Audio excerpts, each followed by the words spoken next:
All right, so now we're talking about the force between two masses. So this is one mass, this is the other mass, right?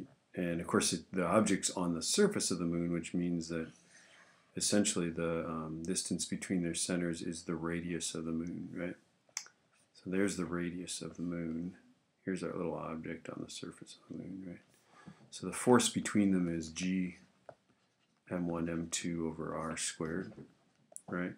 So that's going to be 6.67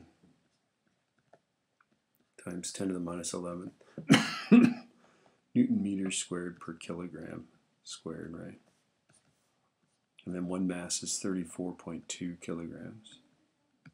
And the other mass is 7.36 times 10 to the 22nd kilograms.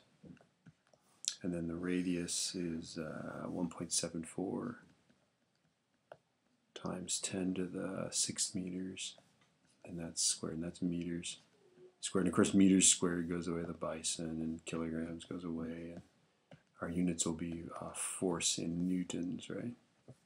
Okay, so let's see, 6.67 e minus 11 times 7.36 e22 times 34.2 divided by 1.74 e6. And then when you type this in, literally you can just go this thing here, right? You can just go 1.74 e6 squared, and it won't just square the 6, it'll square the whole thing, right? So I gotta square it. 55.45 newtons. That's how much it weighs on the surface of the moon, right? Yay.